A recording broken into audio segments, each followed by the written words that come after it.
Le balado est présenté par Louis Belzile, courtier immobilier chez Royal Lepage Blanc et Noir. Il fait partie du top 10 des courtiers Royal Lepage Québec. C'est plus de 900 propriétés vendues. Puis, il offre un service exceptionnel. Il est très disponible. Il va vous offrir un service personnalisé. J'ai moi-même acheté et vendu plusieurs propriétés avec lui. Donc, je vous le recommande fortement. Vous pouvez le contacter au www.belzileimmobilier.com.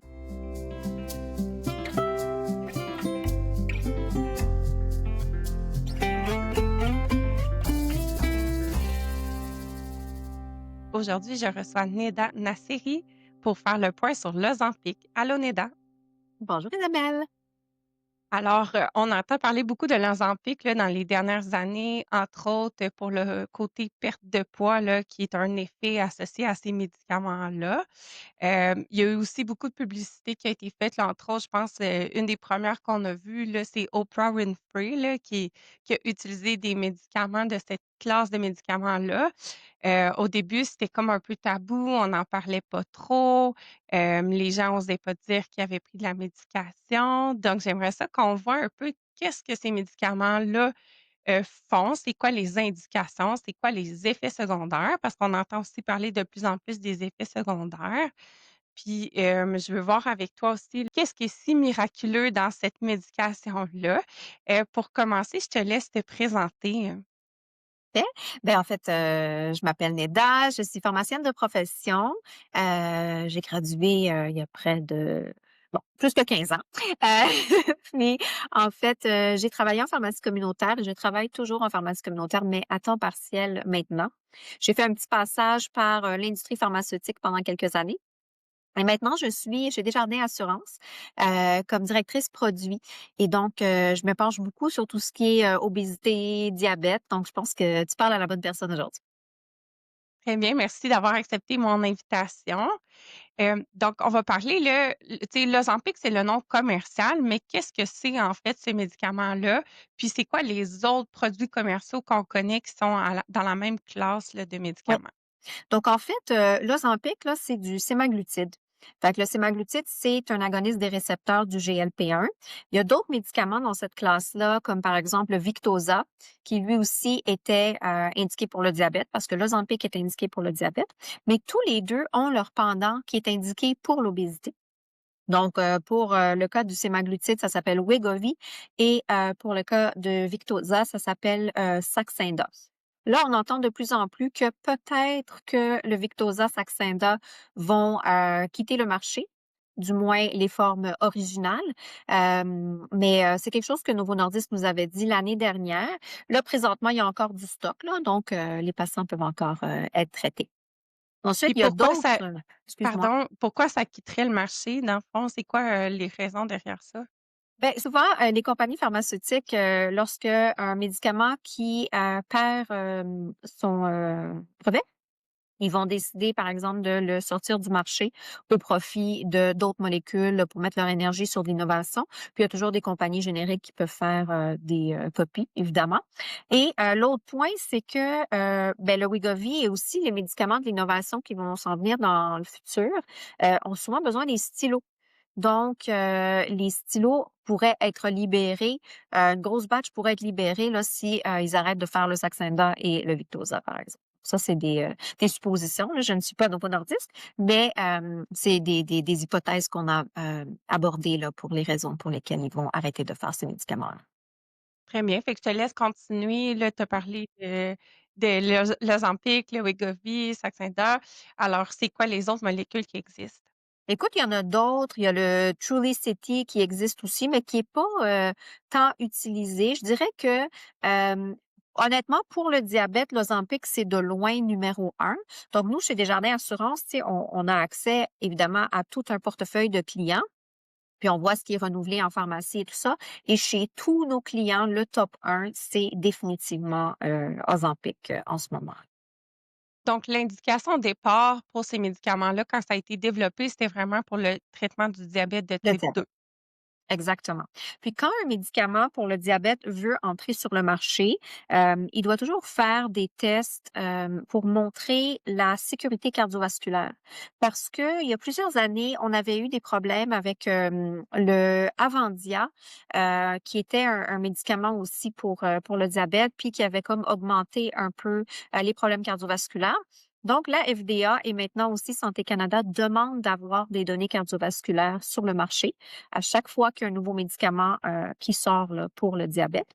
Fait que on a des super belles données avec, le Ozempic qui montrent là, vraiment qu'on, diminue la mortalité, cardiovasculaire, mais aussi la mortalité toutes causes confondues. Fait que c'est des données très, très intéressantes.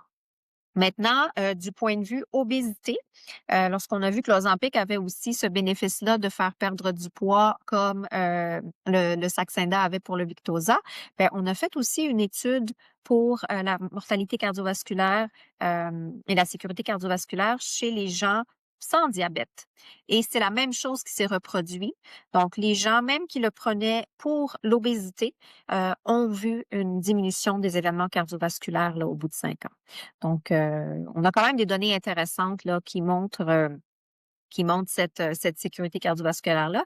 Et ce n'est pas seulement le fait, par exemple, de perdre du poids qui est associé directement avec cet effet cardiovasculaire bénéfique, mais vraiment, il y a un rôle que la GLP-1 joue au niveau du corps. Je veux dire, on ne connaît pas tout encore, mais on a réussi à isoler le fait que la molécule en soi, mis à part la perte de poids, avait des bénéfices cardiovasculaires.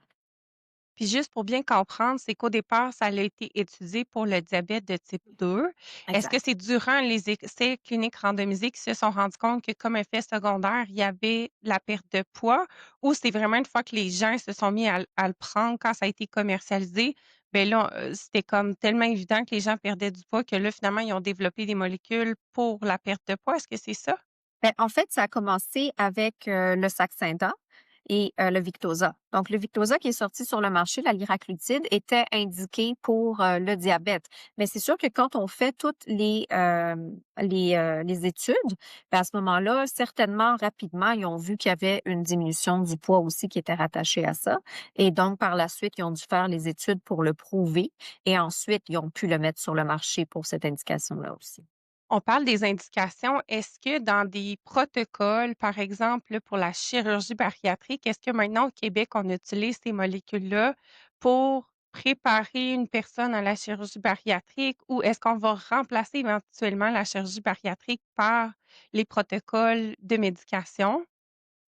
C'est une bonne question. C'est sûr que c'est un moyen de faire perdre du poids.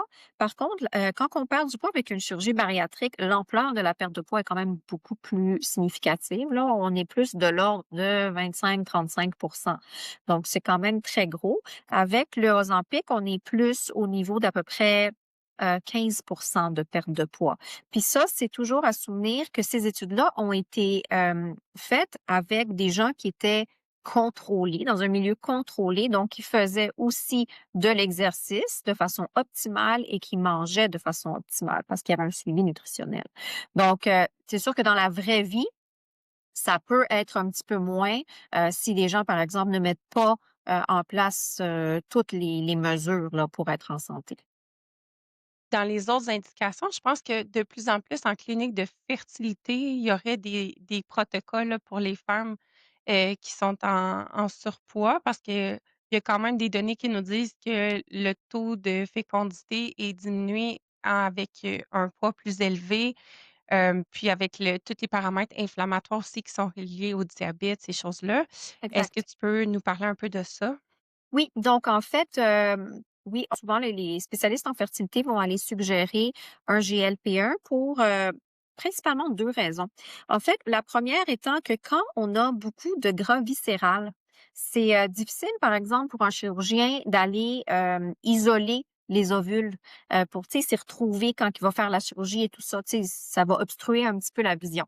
Donc c'est sûr que de un, ça aide beaucoup à ça quand on perd le gras viscéral et de 2.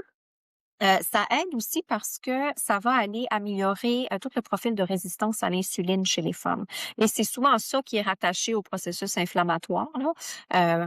Et souvent, par exemple, on avait vu, des femmes avec le syndrome des ovaires polykystiques qui s'étaient mis à utiliser, du Ozempic pour un diabète, par exemple, et qui soudain, elles qui se pensaient infertiles ont, commencé à avoir des enfants. Donc, c'était comme une piste là, pour ça. Fait que c'est pour ça que les médecins spécialistes utilisent ça, maintenant, dans cette indication-là de fertilité. Mais il y a aucune indication qui est officielle, de un, et de 2, il y a aucun remboursement non plus, en termes de la RAMQ là, pour ces indications. C'est important de dire que c'est pas toutes les femmes qui ont le syndrome des ovaires polykystiques qui ont de Effectivement. l'obésité, hein, parce qu'il y en a qui vont avoir un poids qui est considéré comme un poids santé, mais il va avoir quand même une résistance à l'insuline qui va être présente. C'est possible, effectivement. Là, on parle d'indication officielle. C'est quoi qui est remboursé par la RAMQ ou par les assureurs privés, Ouais. actuellement au Québec?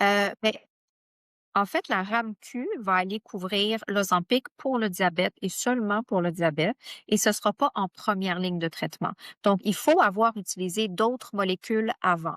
Maintenant, on sait qu'il y a la molécule générique qui va s'en venir probablement là d'ici juin prochain. On n'a pas exactement les détails de quand. Euh, Peut-être que la RAMQ va changer de posture à ce moment-là parce que le médicament va devenir beaucoup moins cher. Mais pour le moment, il faut avoir essayé des options moins chères avant, dont évidemment la metformine et une autre classe de médicaments.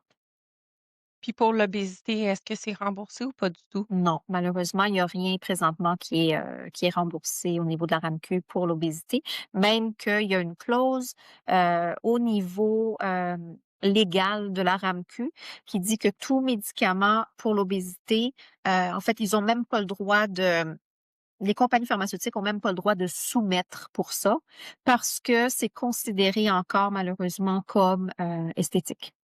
Donc, on sait maintenant depuis plusieurs années que l'obésité est considérée comme une maladie chronique. Heu, donc, c'est un peu farfelu d'avoir cette vieille clause-là encore, à la RAMQ.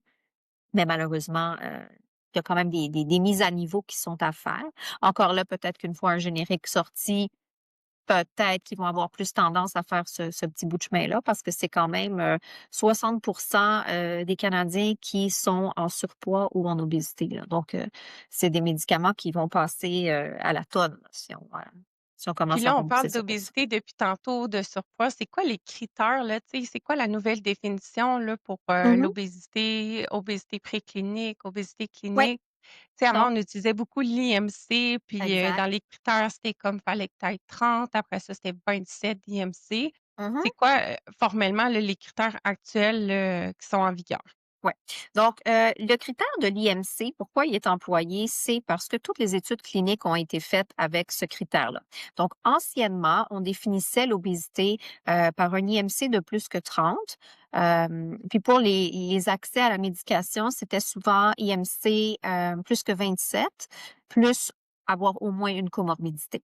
Donc, ça, c'était un petit peu la définition classique. Mais là, cette année, au mois de janvier, il y a un papier qui a été publié dans le Lancet, si je me trompe pas. Puis en fait, ce que ça disait, c'est qu'il y a 2 sortes d'obésité. Donc, on a l'obésité clinique et on a l'obésité préclinique. Dans l'obésité préclinique, les mesures à, privilégier, ça va être plus la nutrition, la kinésio, tu sais, vraiment de la psychologie qui est très important aussi. Mais c'est toujours des mesures qui sont toujours dans le préventif parce que on n'a pas encore de manifestation au niveau des organes.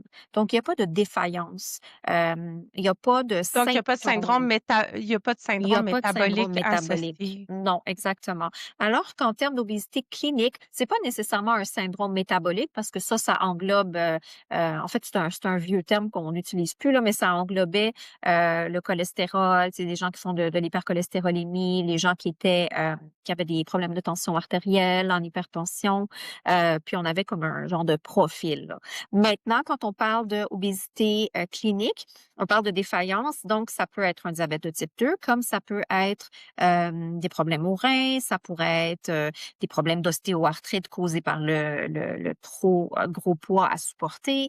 Donc il y a beaucoup de différentes manifestations, qui peuvent survenir en obésité clinique. Donc c'est soit comme ça qu'on les définit maintenant et ça ouvre la porte dans le fond, hem, à un peu une meilleure classification pour les remboursements aussi. Donc quand on est en assurance privée, moi je peux pas parler pour tous les assureurs parce que, tout le monde a ses critères, surtout qu'on n'est pas tenu par la RAMQ d'avoir les mêmes critères parce que la RAMQ ne les couvre pas. Donc certains assureurs vont être un peu plus restrictifs, vont couvrir par exemple, IMC plus que 35. Alors que d'autres assureurs vont être peut-être un peu plus lousses. OK, regarde, IMC plus que 27, mais s'assurer que l'obésité est clinique. Fait qu'il y a vraiment différentes écoles de pensée là, à ce niveau. Puis est-ce que c'est un peu dangereux, tu sais, parce qu'entre autres, je pense que dans ce papier-là, il y avait des différences au niveau de la répartition des graisses. Tu sais, tantôt tu as parlé des graisses viscérales qui, on sait, sont plus dangereuses, si on veut, entre autres pour la santé cardiovasculaire.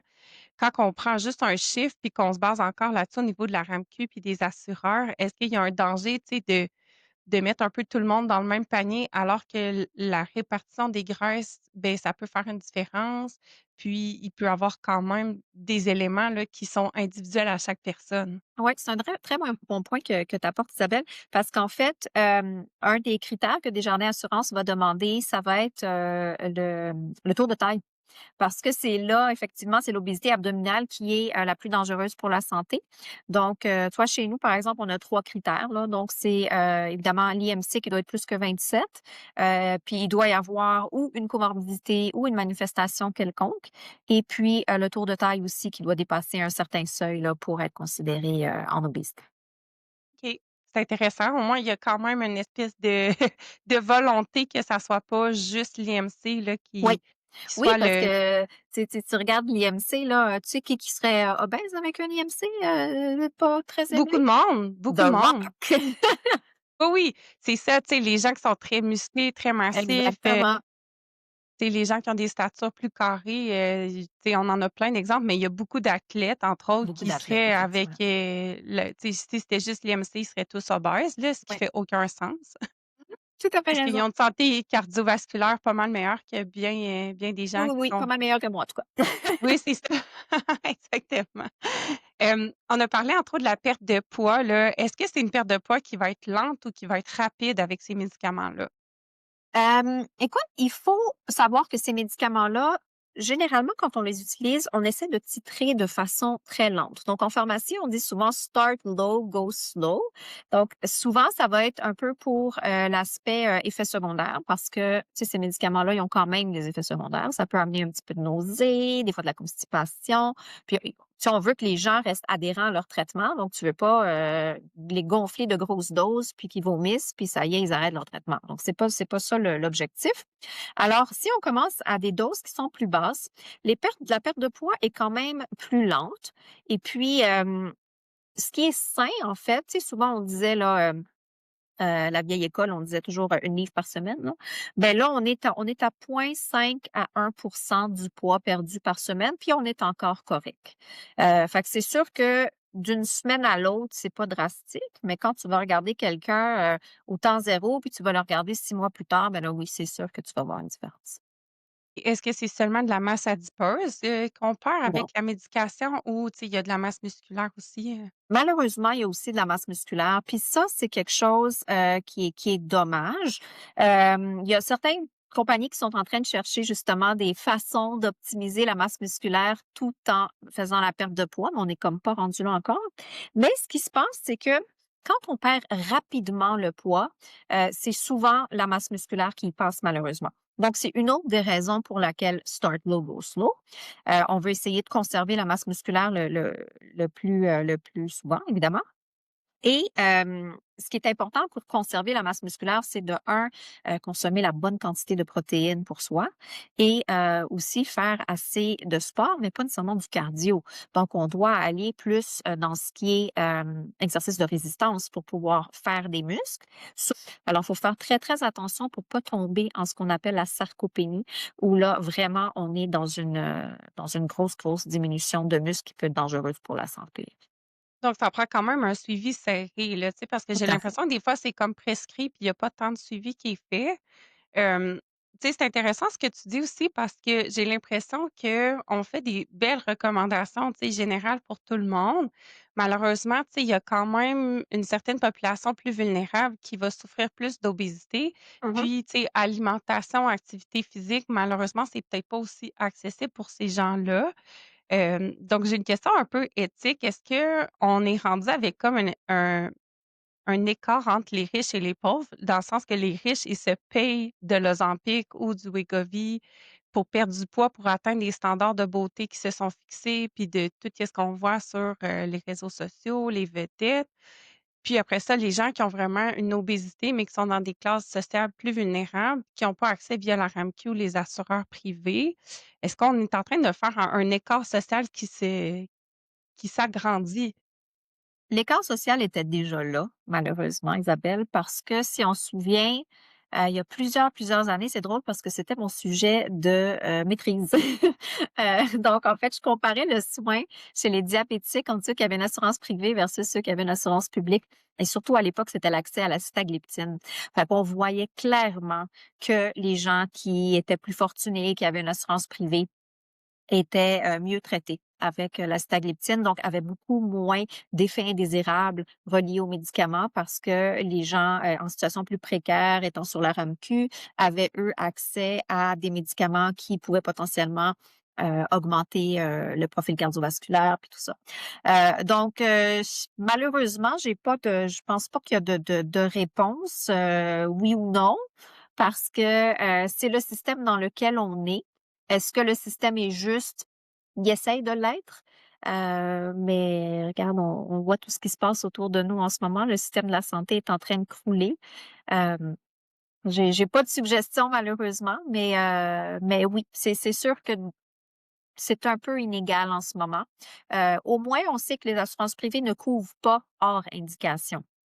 Fait que c'est quand même rassurant, mais c'est sûr qu'après ça, c'est des décisions. Si quelqu'un décide de se payer ça, la personne plus fortunée décide de se payer ça de sa poche, comme qu'elle décide de se payer une chirurgie bariatrique ou de se payer une chirurgie ou des lip fillers, c'est de l'esthétique après. Tantôt, tu as parlé, rapidement des effets indésirables, là, tu sais, je pense que dans les derniers mois, il y a eu beaucoup de médiatisation des effets indésirables, là. Tu sais, Santé Canada, il aurait reçu 12 000 signalements des effets indésirables, entre autres pour l'Ozempic, entre autres via des médecins, des pharmaciens, des patients.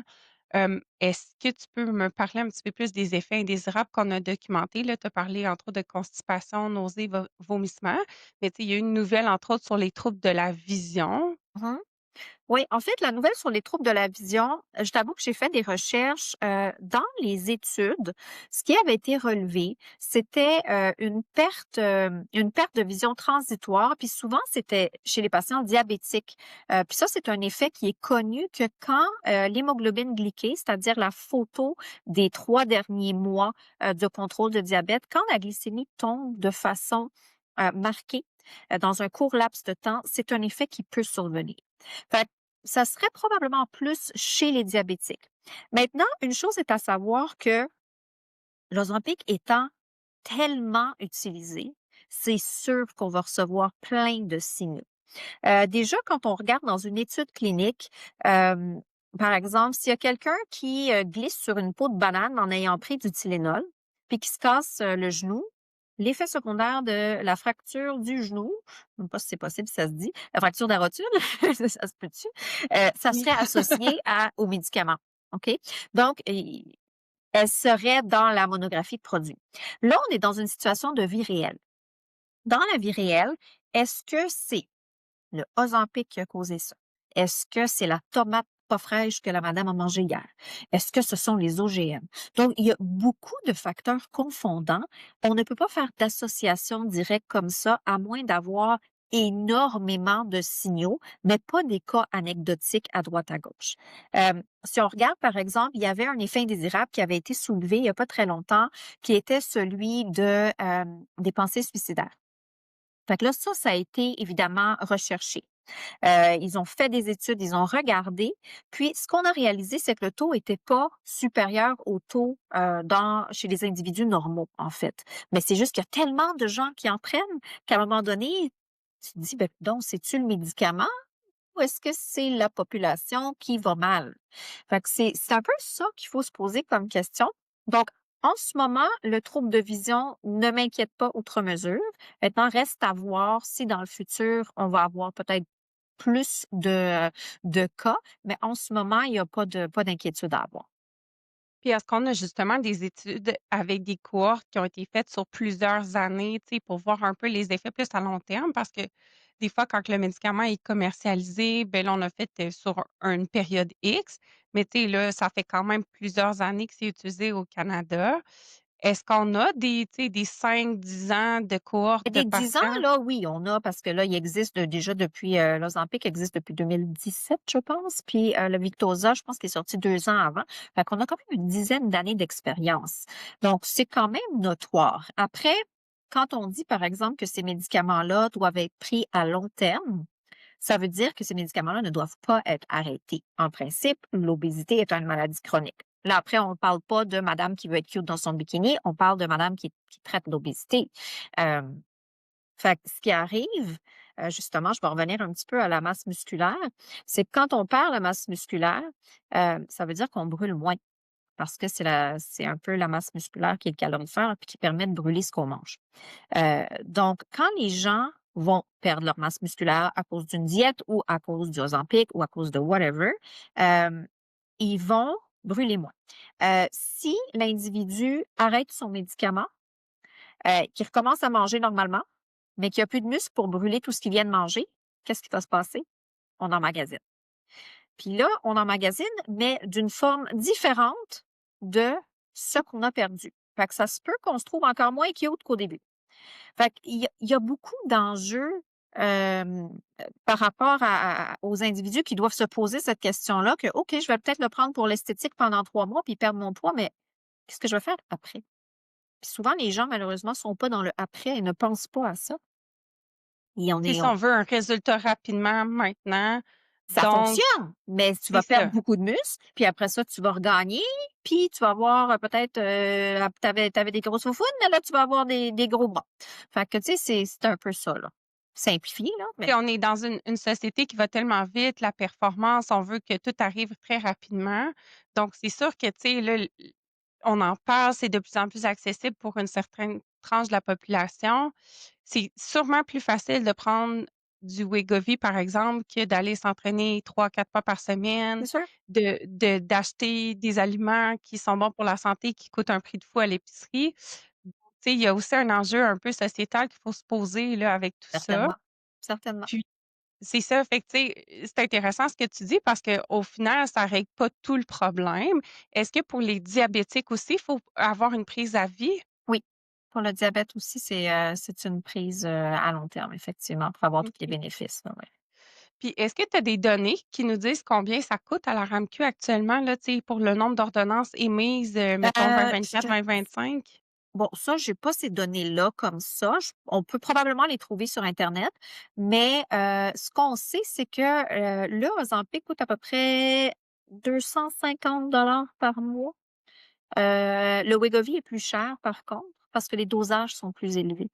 Heu, Santé Canada, là, selon les données que j'avais trouvées, là, c'était 7,1 millions d'ordonnances au Canada en mmh 2023. Puis, tu sais, j'ai OK. l'impression que ça continue d'augmenter. Oui, Fait à ce ça continue. prix-là par mois tu sais, ça coûte quand même au niveau, tu sais, public, ça coûte quand même assez cher. Oui, mais sachant qu'au niveau public, c'est utilisé seulement pour le diabète. puis le diabète continue à augmenter, avec toute la malbouffe qu'on a, la sédentarité, le profil génétique des gens. Donc le diabète n'est pas sur le bord de disparaître, donc est toujours un diabète de type 2. Donc là, on continue à augmenter. Malheureusement, cette courbe-là, moi, je la vois aussi dans les données du côté privé. L'Ozempic continue à augmenter, effectivement. Mais c'est parce que tantôt, on parlait aussi que tu disais, il y a un générique éventuellement qui va arriver dans les prochains mois. Peut-être que la RAMQ va se pencher. Tu sais, moi, je suis vraiment pour l'accès au plus de gens possible qui en ont besoin. Sauf qu'à un moment donné, est-ce que, tu sais, collectivement, on a les moyens de se payer ça? C'est ça que je me demande. C'est une très bonne question. Collectivement, pour le diabète, on n'a pas le choix d'avoir les moyens de se payer ça. Maintenant, pour l'obésité, c'est sûr que l'idéal, si on a les moyens, ce serait de donner l'accès aux gens. Mais encore là, pour une définition d'obésité, parce que sinon, les gens vont continuer à le payer de toute façon de leur propre poche. Comme toi, ce que tu vois là, est-ce que c'est plus les femmes? Est-ce que c'est plus les hommes qui consomment ces médicaments-là actuellement? Qu'est-ce que tu en penses, Isabelle? Ben, tu sais, je pense qu'entre autres, pour la perte de poids, ça doit être plus les femmes, là. C'est effectivement beaucoup plus les femmes qui se tournent vers ce type de médicaments-là. Ouais. OK. Puis est-ce qu'on a des données spécifiques à la femme? Fait que, tu sais, souvent, là, j'ai l'impression que dans les études, on inclut hommes, femmes, mais tu sais, il y a pas de variable, là, nécessairement spécifique à la femme en fonction des hormones, ces choses-là.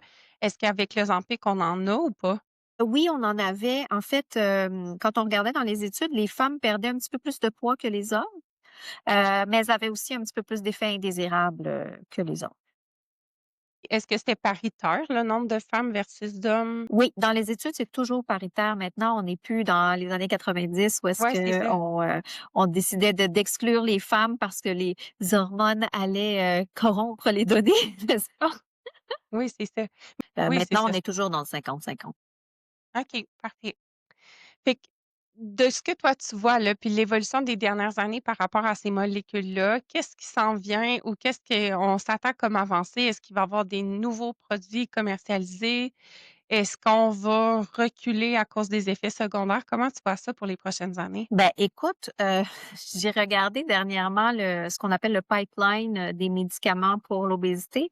Écoute, il y en avait une panoplie, dont beaucoup qui jouent un peu sur les mêmes cibles, donc des agonistes, de GLP-1, mais qui vont être combinés avec d'autres sortes de traitements qui vont jouer ailleurs. Puis j'ai mentionné tout à l'heure celui qui va peut-être aller augmenter la masse musculaire un petit peu.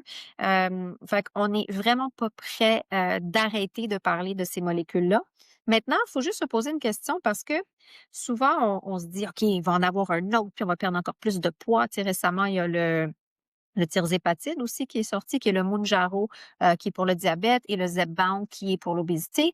Puis encore, même chose: «Ah écoute, on va perdre encore plus de poids». On est rendu à genre 22-25 de perte de poids.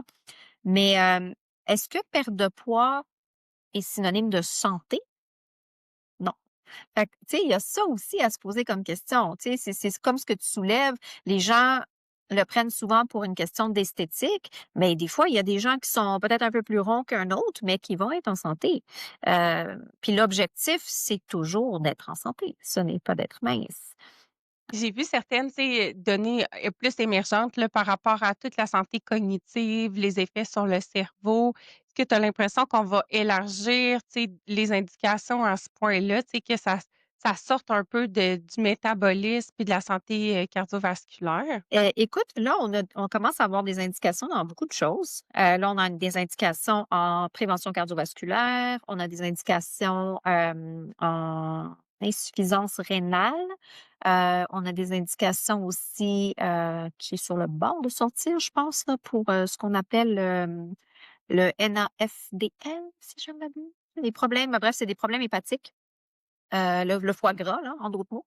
Donc, c'est le premier médicament au Canada qui va être indiqué pour ça. Donc, oui, il y en a plein, mais effectivement, là, je sais qu'on a des études dans les dépendances parce que quelque chose qu'on a vu, c'est que les gens qui prennent ces, types de médicaments-là ont tendance à se laquer sur le café, sur l'alcool, et d'autres substances, la cigarette et tout ça, parce que ça semble jouer un rôle, là, au niveau du cerveau. Donc, pour calmer un peu le craving. Il y a beaucoup de gens qui disent aussi que ça calme, ce qu'on appelle le food noise. Tu sais, quand tu te réveilles le matin puis tu as toujours comme une petite voix qui dit: «Qu'est-ce que je vais manger aujourd'hui? Qu'est-ce que je je vais manger des chips, je vais manger des chips». Puis tu pas Ouais. satisfait jusqu'à temps que Tout tu le manges des volet maudits plus chips. compulsif, là, associé à Ah, l'alimentation, ouais. exactement. Donc ça va aller calmer ça. Fait qu'il y a comme un lien avec les dépendances, pas juste alimentaire. Donc ça, c'est en train d'être étudié. D'après moi, c'est fort possible qu'on aille de ce bord-là.